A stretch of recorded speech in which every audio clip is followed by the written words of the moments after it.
Em tempos de angústia, vamos falar de esperança? Shalom. Vamos fazer uma leitura aqui do livro de Devarim, Deuteronômio, capítulo 20, do 20 até o 21 ao 29. Diz assim: Quando vocês saírem para combater seus inimigos e virem cavalos, carruagens, um exército maior que o seu, não tenham medo deles, pois Yahweh, o seu poderoso, que os tirou da terra do Egito, está com vocês. Quando entrarem em uma batalha, o sacerdote deverá postar-se à frente e dirigir-se ao povo. Hoje, quem é o Kohen Hagadol, o sumo sacerdote nosso? O Mashiach, Yahushua, né? Ele é o nosso Kohen Hagadol, então ele está à frente das nossas batalhas. Ele deverá dizer: ouça, Israel, vocês estão para entrar em batalha contra seus inimigos. Não se desanimem, nem temam. Não se alarmem, nem sejam amedrontados por eles, pois Yahweh, o seu poderoso, vai com vocês lutar a seu favor contra seus inimigos e dará vitória a vocês. Então os oficiais falarão com os soldados, eles dirão: há algum homem aqui que tenha construído uma casa nova, mas que ainda não a tenha dedicado? Volte para sua casa agora. Pode ser que morra lutando e outro homem então dedique a sua casa. Há aqui algum homem que tenha plantado uma vinha sem ter usufruído o seu fruto? Volte para sua casa. Pode ser que ele morra lutando e outro homem usufrua o seu fruto. Há aqui algum homem comprometido com uma mulher, mas que ainda não se tenha casado com ela? Volte para sua casa, pode ser que ele morra lutando e outro homem se case com ela. Os oficiais acrescentarão ao que tiverem dito aos soldados: há aqui algum homem que tenha medo ou que se sinta acovardado? Volte para sua casa, pode ser que seu temor corrompa seus companheiros. Quando os oficiais tiverem terminado de falar com os soldados, comandantes serão designados para liderar o exército. Então eu retirei algumas coisas importantes desse texto aqui. Primeiramente, a primeira ordem dada no versículo 1 é: não tenham medo deles, não temam. A mesma ordem dada por Moshe, lá no capítulo 1, versículo 29, que diz assim: eu respondi a vocês, não sejam medrosos, não os temam. Yahweh, nosso poderoso, que vai à frente de vocês, lutará a seu favor, da maneira com que ele realizou todas essas coisas por vocês no Egito, diante dos seus olhos. Por que não devemos temer? Por quê?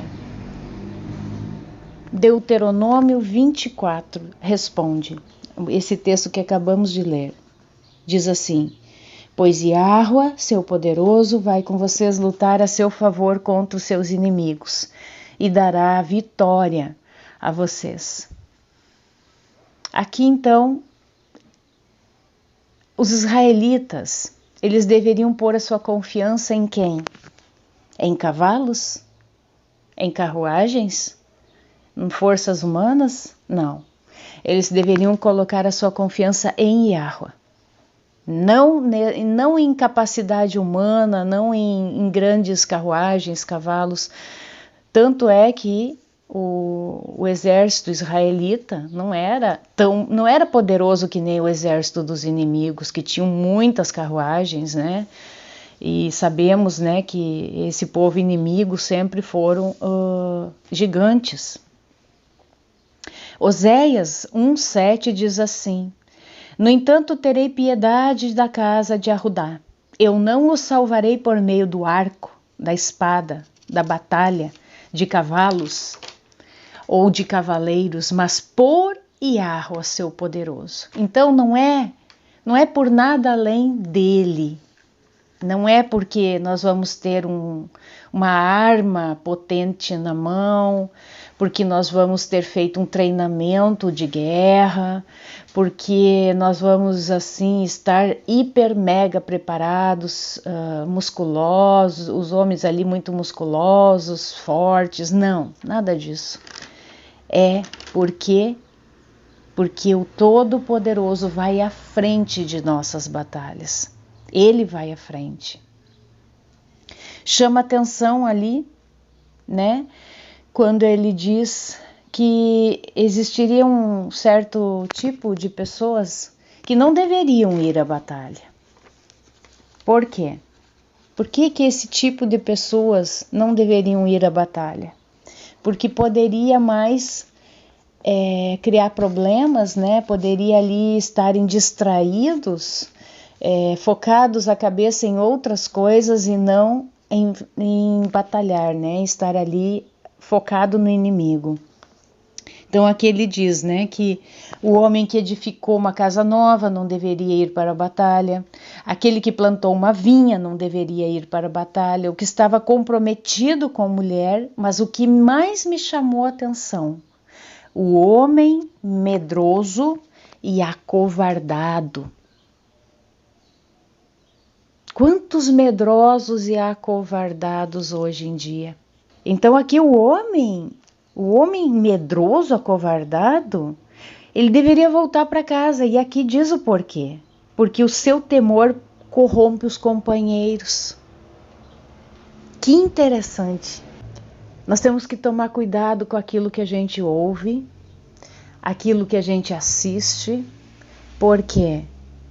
Porque a covardia, o temor das pessoas nos contamina, nos enfraquece, mina as nossas forças, sabe? A coisa negativa, ela vai gerando medo, vai gerando terror, pânico. Isso não é bom. Por isso que nós temos que ter os nossos olhos nas Sagradas Escrituras, porque é nela que estão as promessas de livramento, de salvação, de cuidado, de provisão do Todo-Poderoso. Eu quero ler para vocês no livro de Juízes, no capítulo 7, a história de Gidom, conhecido como Gideão, né? Quero ler aqui para vocês. Capítulo 7, versículo 1. Então Ierubaal, que é Gidom, e todo o povo com ele, levantou-se de madrugada e acampou em Ein-Arod. O acampamento de Midian ficava ao norte dele, próximo a Givat Moré, no vale. Yahua disse a Gidom: há pessoas demais com você para que eu entregue Midian a eles, porque não quero que Israel se vanglorie contra mim, dizendo: nós salvamos a nós mesmos por nossa força. Portanto, proclame ao povo: qualquer que esteja ansioso ou com medo, deverá voltar para casa, conforme aqui nós acabamos de ler em Devarim, no capítulo 20. Quem estava ali com medo, ansioso, tinha que voltar para casa, enquanto nós permaneceremos aqui no Monte Gilade. Interessante que 22 mil retornaram. 22 mil retornaram e 10 mil permaneceram. Então eram 32, provavelmente aqui eram 32 mil homens, né? 22 mil retornaram, muito mais aí de 50%. De homens medrosos, ansiosos, acovardados. Apocalipse diz que os tímidos não herdarão o reino de Yahua. Quem são os tímidos? Os covardes. Continuando então. Versículo 4. Yahua disse a Gidom: ainda há muita gente, faça que eles desçam até a água, e ali eu o selecionarei para você. Se eu disser de algum deles, este é seu, ele irá com você. E se eu disser, este não é seu, ele não irá com você. Então ele trouxe o povo até as águas, e Yahua disse a Gidom: coloque de um lado todos os que lamberem a água com sua língua, à maneira de um cão, e coloque de outro lado todos os que ficarem de joelhos para beber. 300 lamberam a água, levando a mão à boca.